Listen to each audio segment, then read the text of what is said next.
Speak to me about the psychology of people receiving your views and immediately going to the analogy of Hitler. Oh, yeah. Well, that's very straightforward, and it happens to me all the time, but it's understandable. I am not a fan of the radical left, and I'm not a fan of It's understandable they do it, or it's understandable one can analyze what they're doing? Well, both. I mean, the reason that they do it is because, let's say that you have adopted a postmodern Marxist view of the world, and that you think that dividing people into their collective identities and viewing the world as a battleground between interest groups is the appropriate way of looking at the world.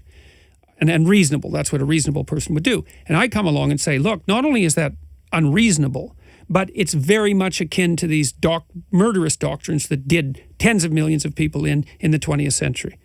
Okay, but you hold that viewpoint. Now you have, you don't have very many options under those circumstances. If I'm reasonable, you have to contend with my argument.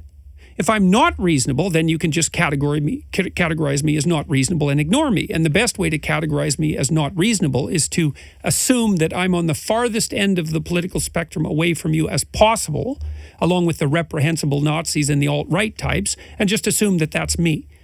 The problem is it's not me. And if it was me, I would have been taken down 2 years ago.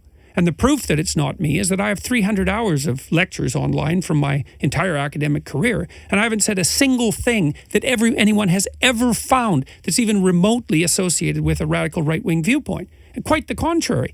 I don't like identity politics at all.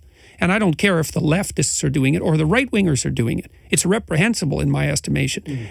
Now, people say, well, you go out after the left-wingers more. It's like, well, yeah, because they dominate the universities. And that isn't my opinion. That's well documented. These left-wing radical types can't even get their damn insults straight. It's like, really? I'm like Milo Yiannopoulos or Hitler? What kind of thinking is that? And first of all, and to use the casual comparison to someone like Hitler, I think that's an appalling ethical crime. You use that accusation under very, very specific circumstances when something extraordinarily serious and dangerous has happened, because otherwise you risk diluting the currency of the comparison.